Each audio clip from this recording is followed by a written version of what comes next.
Hello दोस्तों।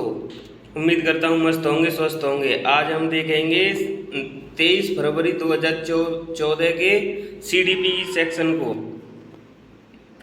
प्रश्न number 1, निम्नलिखित में से कौन सा कथन सही नहीं है? इसका आंसर हो जाएगा ऑप्शन नंबर सी, वंशानुक्रम व्यक्ति की जन्मजात विशेषताओं का शोधन है। प्रश्न नंबर 2, साहचर्य नियम है। इसका आंसर हो जाएगा ये सभी।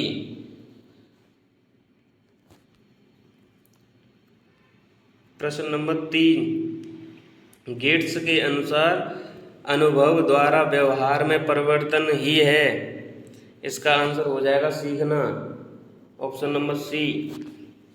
प्रश्न नंबर 4, अपने आप को प्रेम करने की प्रवृत्ति को क्या कहते हैं? इसका आंसर हो जाएगा ऑप्शन नंबर सी, नार्सिज्म की प्रवृत्ति। प्रश्न नंबर 5, मनुष्य की बुद्धि आगे की पीढ़ियों में संक्रमित होती है डैश का कार्य इस जन्मजात योग्यता के विकास के लिए उपयुक्त परिस्थितियों का निर्माण करना है। इसका आंसर हो जाएगा ऑप्शन नंबर सी, वातावरण। प्रश्न नंबर 6,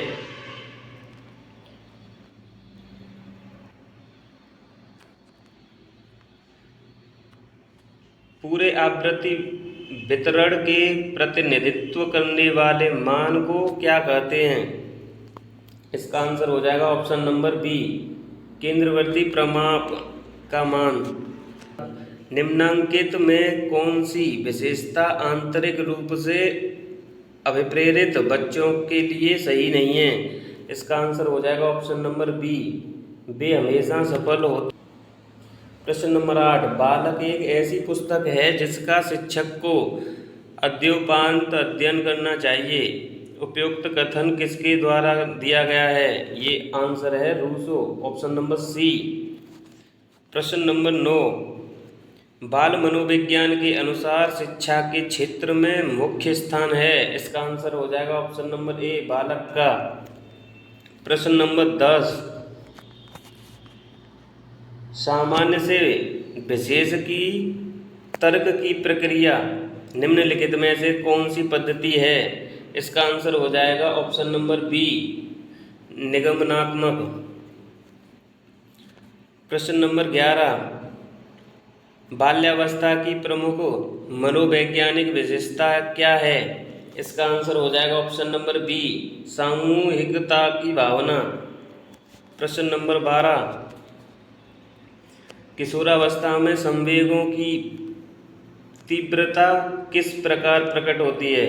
इसका आंसर हो जाएगा ऑप्शन नंबर डी, उपयुक्त सभी के द्वारा।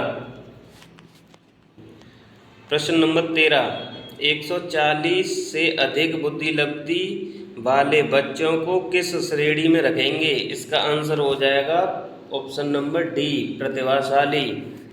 प्रश्न नंबर 14, सृजनशीलता मौलिक परिणामों को अभिव्यक्त करने की मानसिक प्रक्रिया है।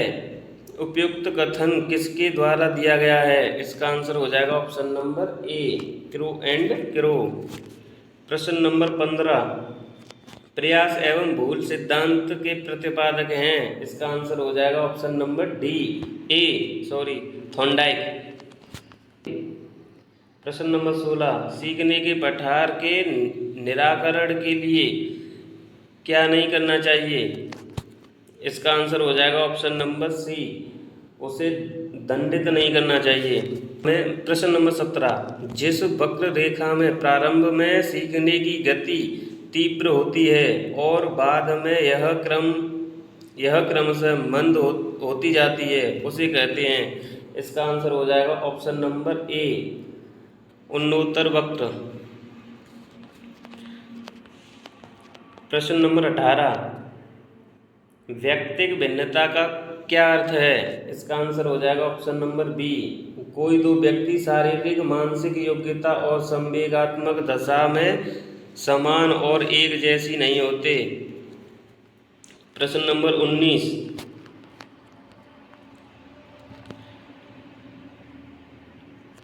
मानसिक स्वास्थ्य विज्ञान का प्रमुख उद्देश्य है। इसका आंसर हो जाएगा ऑप्शन नंबर सी, ए और बी दोनों। प्रश्न नंबर 20, निम्नांकित 7 छात्रों के अंक इस प्रकार हैं, उपयुक्त की माध्यिका ज्ञात करो। इसका आंसर हो जाएगा ऑप्शन नंबर सी, सबको क्रम से लगा के बीच वाली होती है। प्रश्न नंबर 21, रुचि का संबंध। इसका आंसर हो जाएगा ऑप्शन नंबर बी, अवधान से। प्रश्न नंबर 22, सीखे हुए ज्ञान कौशल या विषय का अन्य परिस्थितियों में उपयोग करने को कहते हैं। इसका आंसर हो जाएगा ऑप्शन नंबर बी, सीखने का स्थानांतरण। प्रश्न नंबर 23, अनुबंधन की प्रक्रिया में प्रथम सोपान निम्नलिखित में से कौन सा है। इसका आंसर हो जाएगा ऑप्शन नंबर ए, उत्तेजना। प्रश्न नंबर 24, स्मृति सीखी हुई वस्तु का सीधा उपयोग है, उपरोक्त कथन किसका है। इसका आंसर हो जाएगा ऑप्शन नंबर बी, वुडवर्थ का।